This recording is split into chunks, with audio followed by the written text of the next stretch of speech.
যেটুকু শিল্প এখানে হয়ে গেছে তা হয়ে গেছে, এরপরে যদি আবার এই সরকারটা ফিরে আসে তাহলে তারা সেটাও ধীরে ধীরে অন্য রাজ্যে সরিয়ে নিয়ে যাবেন। একটা রাজ্য ব্রিটিশ চলে যাওয়ার সময় উৎপাদনের দিক থেকে কিংবা বাণিজ্যের দিক থেকে যার কন্ট্রিবিউশন ছিল 27%-এর বেশি, আজকে সেটা 8% এসে দাঁড়িয়েছে। পশ্চিমবঙ্গের যে রোজগার, সে রোজগার জিএসটি যে একটা উপভোক্তা রাজ্য হিসেবে আজকে আমরা বেঁচে আছি। আজকে গোটা পশ্চিমবঙ্গকে কার্যত একটা মজদুরের রাজ্য বলে সারা ভারতবর্ষের মানুষ চিনছে। 18,000 টাকা মাইনে গ্র্যাজুয়েট ইঞ্জিনিয়ার চাকরি করছে।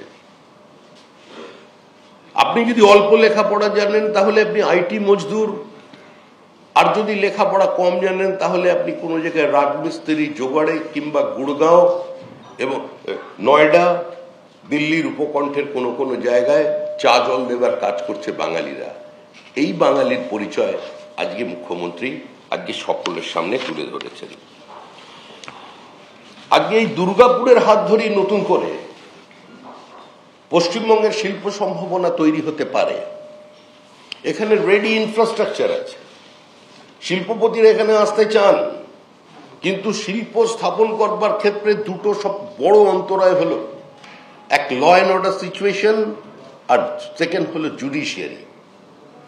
রাজ্যের সমস্ত জেলা আদালতে, মহকুমায় যত আদালত আছে সেখানে বিচার ব্যবস্থাকে প্রভাবিত করছে তৃণমূল কংগ্রেসের ছোট ছোট কর্মীরা। আজকে বিচার চলছে, জমি সংক্রান্ত কোনো বিবাদ নিয়ে বা স্থানীয় কোনো সমস্যা নিয়ে কোনো শিল্পপতি বা কোনো ছোট ব্যবসায়ী এফআইআর করেছেন, আজকে বিচার চলাকালীন সেই ঘরের মধ্যে 100 জন লোক ঢুকে পড়ছে। এরপরে কি কেউ আশা করবে যে পশ্চিমবঙ্গে শিল্পায়ন সম্ভব? একটা সরকার যারা ক্ষমতায় এসেছিল শুধুমাত্র একটা স্লোগানে, রেস্টোরেশন অফ ডেমোক্রেসি। একটা সরকার যারা বলেছিল যে কৃষি আর শিল্প হাসি আর খুশির দুই ভাই বোন, কত নতুন নতুন ছন্দবদ্ধতা। কিন্তু পরিশেষে আমরা কি দেখলাম, যে বাঙালি শিল্পপতিরা যারা এখান থেকে পুঁজি তৈরি করেছেন তারাও এখান থেকে তাদের ফ্যাক্টরি সরিয়ে নিয়ে অন্য জায়গায় চলে যাচ্ছেন। একটা সরকার চলেছে শুধুমাত্র আবগারি আর লটারির মধ্যে দিয়ে। এভাবে কোনো রাজ্য দীর্ঘদিন এগোতে পারে না। আমরা আমাদের দলের পক্ষ থেকে সমস্ত শিল্পপতিদের কাছে আমরা আবেদন করছি যে আপনাদের অধিকার আছে যে কোনো রাজ্যে বিনিয়োগ করা।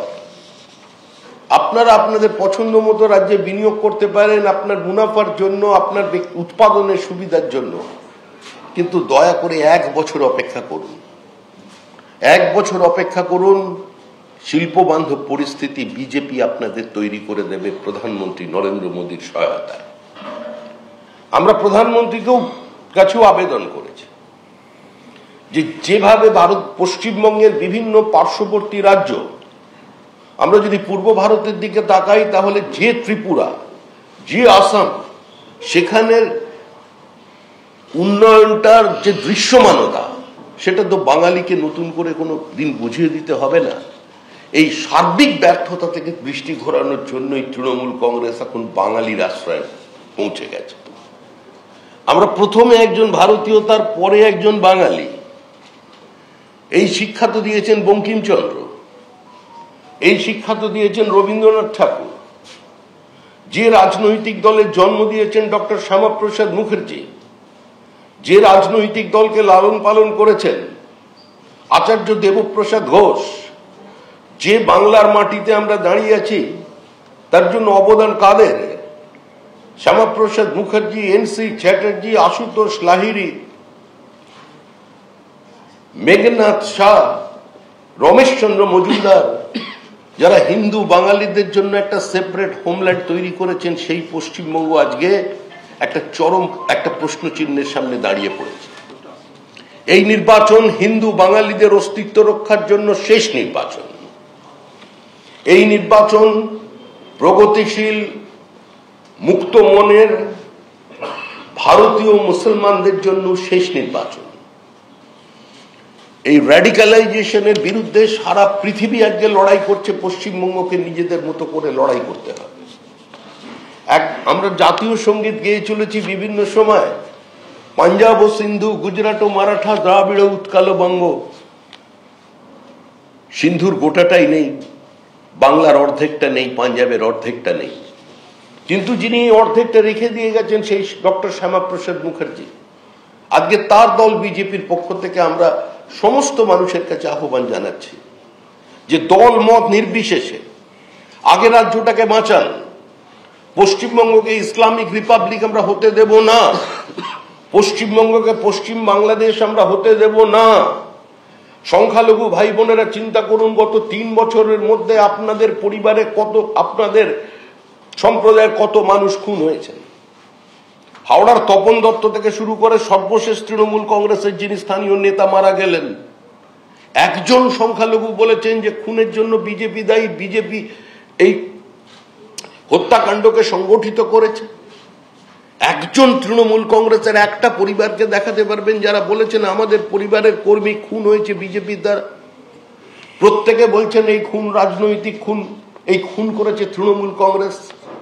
যারা তৃণমূল কংগ্রেসের ভোটার, যারা তৃণমূল কংগ্রেসের সমর্থক, যারা তৃণমূল কংগ্রেসের পতাকা নিয়ে চরম বিপরীত অবস্থায় মমতা বন্দ্যোপাধ্যায়ের রাজনীতিকে পশ্চিমবঙ্গের মাটিতে প্রাসঙ্গিক করে তুলেছিলেন, আজকে তারা বলছেন আমরা সিবিআই তদন্ত চাই, আমরা পুলিশ সিআইডি কে চাই না। পশ্চিমবঙ্গে রাজনৈতিক দল তাদের মধ্যে আলোচনার বিষয়বস্তু হচ্ছে ধর্ম। এটা কোনো রাজ্যের কাজ হতে পারে, কোনো রাজনৈতিক দলের কাজ হতে পারে? আমি বিজেপি করি, আমার দলের কর্মীরা জয় শ্রীরাম বলে স্লোগান দেয়, কিন্তু আমার দলের কোনো নেতার কাছে এসে এই যে এখানে এই জ্যোতির্ময় মাহাতো বসে আছে আমাদের সাংসদ, কেউ কি পুরুলিয়ায় গিয়ে সকালবেলা ওর বাড়িতে গিয়ে রামায়ণের উত্তরকাণ্ড সম্পর্কে প্রশ্ন করবে, জানতে চাইবে? কেউ কি তৃণমূল কংগ্রেসের নেতাদের কাছে গিয়ে জানতে চাইবে যে কারবালা মাঠের যুদ্ধ সম্পর্কে বিবরণ দাও তুমি?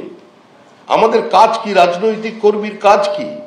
মানুষের ব্যথা, মানুষের কথা, মানুষের অভাব অভিযোগগুলো শোনা এবং নিজের সীমিত রাজনৈতিক পরিসরের মধ্যে, ক্ষমতার মধ্যে আজকে সেটাকে অ্যাড্রেস করা। আজকে কি ভাষায় কথা বলছেন তৃণমূল কংগ্রেস? এই ভাষা তো আমরা পশ্চিমবঙ্গে তৃণমূল কংগ্রেস যাদের গর্ভ থেকে জন্ম নিয়েছে তাদের কাছে কোনোদিন শুনিনি। আমরা তো কোনোদিন শুনিনি সর্দার আমজাদ আলী এই ভাষায় কথা বলছেন, আব্দুল মান্নান কোনোদিন এই ভাষায় কথা বলেননি। বহরমপুর মুসলিম অধ্যুষিত একটা আসন থেকে জেতা অধীর রঞ্জন চৌধুরী হতে এই ভাষায় কোনোদিন কথা বলেননি।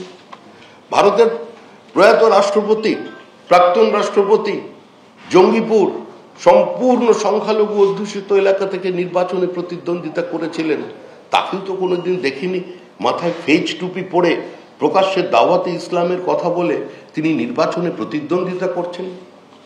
আজকে এই সরকার শুধুমাত্র এখানে থেমে থাকে, এই সরকার আমাদের ইন্টারনাল সিকিউরিটির সঙ্গে কম্প্রোমাইজ করে ফেলেছে। বলা হচ্ছে বাংলা ভাষায় কথা বললেই আমাদের তাড়িয়ে দেওয়া হচ্ছে। মুখ্যমন্ত্রী বলছেন যে আমাকে গ্রেপ্তার করো, আমি ক্যাম্পে যাব, আমি গিয়ে সব জায়গায় বাংলায় কথা বলবো। আর আমরা বিজেপির পক্ষ থেকে দায়িত্ব নিয়ে বলছি ভারতবর্ষে যেখানে যেখানে বাঙালি আছে, সর্বভারতীয় তৃণমূল কংগ্রেস এর সামনে আমাদের এটা চ্যালেঞ্জ। আপনি উত্তরপ্রদেশের পিলিভিটে যান, আপনি মধ্যপ্রদেশের বেতুলে চলে যান, আপনি রায়পুরে যান, বিলাসপুরে যান, চিত্তরঞ্জন পার্কে যান, আপনি ভারতবর্ষের যে প্রান্তে আজকে বাঙালিরা আছেন, বাঙালি উদ্বাস্তুরা আছেন, অন্ধ্রপ্রদেশে চলে যান, উড়িষ্যার দণ্ডকারণ্যে চলে যান, একটা পঞ্চায়েতে প্রার্থী দিয়ে, একটা কর্পোরেশন মিউনিসিপ্যালিটির প্রার্থী দিয়ে জেতা তো অনেক দূরের কথা, বাঙালির সামনে দাঁড়িয়ে বাঙালি বলে ভোট চেয়ে আপনি জমানত বাঁচিয়ে তৃণমূল কংগ্রেস আমাদের দেখান।